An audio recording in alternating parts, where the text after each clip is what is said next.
नमस्कार, मैं सरदार बलविंदर सिंह। आप देख रहे हैं नीला सलाम न्यूज़ और टीवी प्राइम।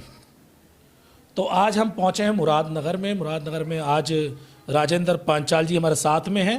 आज उन्होंने जो श्री हनुमान मंदिर के उसका स्थापना दिवस मना रहे हैं, साथ ही दीपावली मिलन समारोह भी एक कर रहे हैं आज।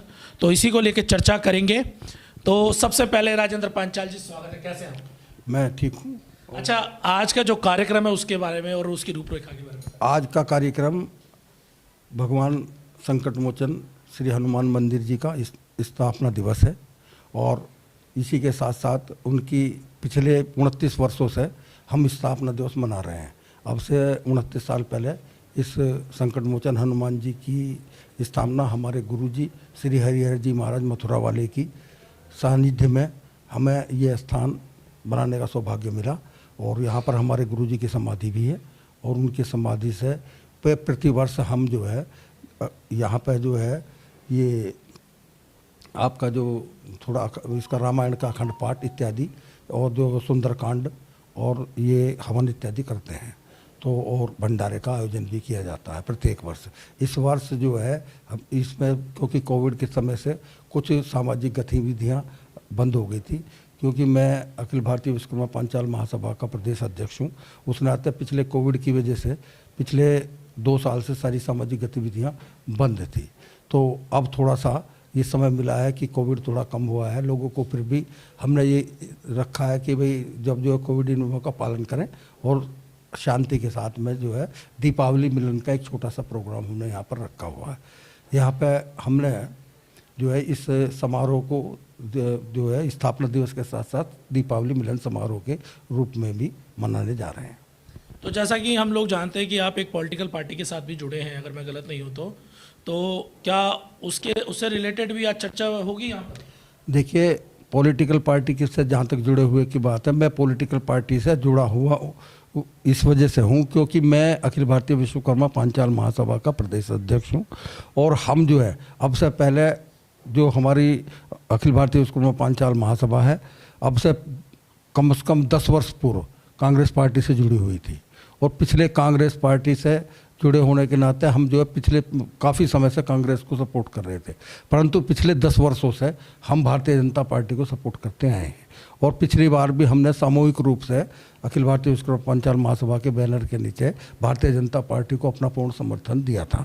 परंतु हमारी कुछ समस्याएं हैं, हमारी कुछ प्रॉब्लम रही कि जिस प्रकार का प्रतिनिधित्व भारतीय जनता पार्टी से हमें एक्सेप्ट था वो हमें प्रतिनिधित्व नहीं मिला, क्योंकि आप सब जानते हैं कि विश्वकर्मा समाज उत्तर प्रदेश में 2 करोड़ की जनसंख्या में है और 2 करोड़ की जनसंख्या में होने के नाते यहाँ पे कोई भी हमारा यहाँ तक प्रतिनिधित्व नील है।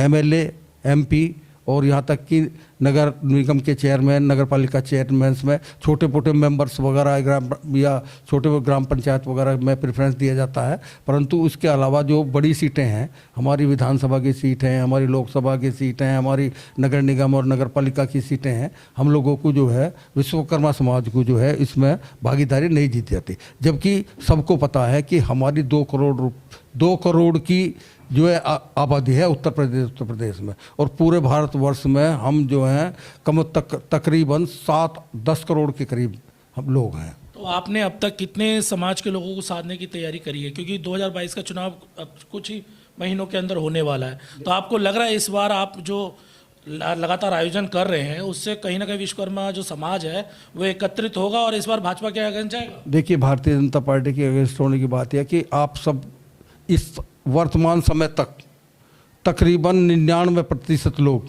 हमारे भारतीय जनता पार्टी से जुड़े थे, परंतु एक हमारे समाजवादी पार्टी के भी एक नेता हैं राम आश्रय विश्वकर्मा जी, जो मुलायम सिंह यादव के समय से जुड़े हुए थे, उनके साथ काफ़ी लोग उनके साथ भी थे और हम लोग भी बीच में उन लोगों का समाजवादी पार्टी में उनका समर्थन हमने किया था, परंतु पिछली इसकी अखिलेश सरकार में उन्हें कोई मंत्री पद नहीं दिया गया और न ही उन्हें किसी प्रकार का जो है सरकार में कोई प्रेफरेंस, मामूली सा पिछड़ा वर्ग का चेयरमैन बनाया गया जिससे कोई हमारे समाज का विशेष लाभ नहीं हुआ।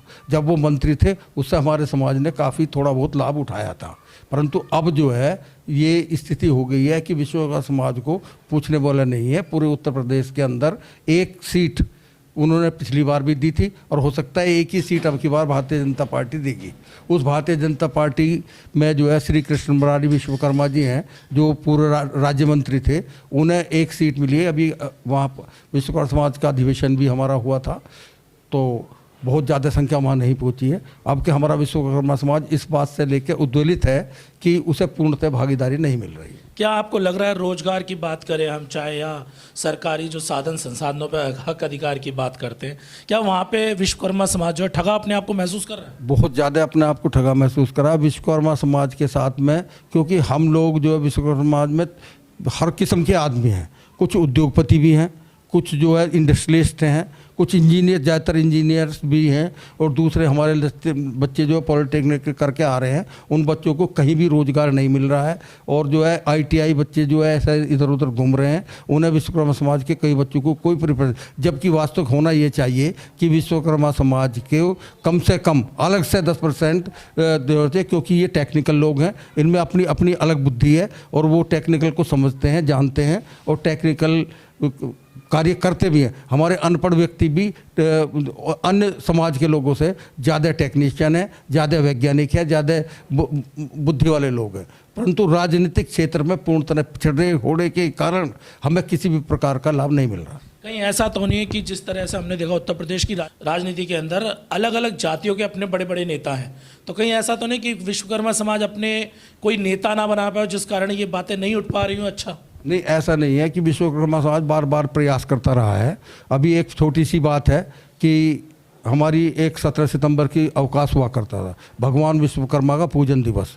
उस पूजन दिवस को जो है श्री योगी जी ने समाप्त कर दिया, जिससे हमारा विश्वकर्मा समाज बहुत ही दुखी है। अच्छा, बीजेपी सरकार ने समाप्त कर दी? बीजेपी गवर्नमेंट ने जो है, माननीय योगी जी की सरकार ने उसे जो है 17 सितंबर के अवकाश को समाप्त कर दिया, क्योंकि समस्त विश्वकर्मा समाज एकजुट होकर 17 सितंबर को भगवान विश्वकर्मा का पूजन दिवस मनाता है। परंतु दुर्भाग्य से जो है पिछली सरकारों में जो है छुट्टी रही है, और बीच में भी एक आध दफ़े शायद नहीं रही होगी, परंतु जो है जब से योगी की सरकार रही है उन्होंने इस छुट्टी को निरस्त कर दिया। इसका भी बहुत बड़ा दुष्परिणाम इस भारतीय जनता पार्टी को भुगतना पड़ेगा। अच्छा, अब आपको क्या लग रहा है कि इस बार आपका समाज किधर जाएगा?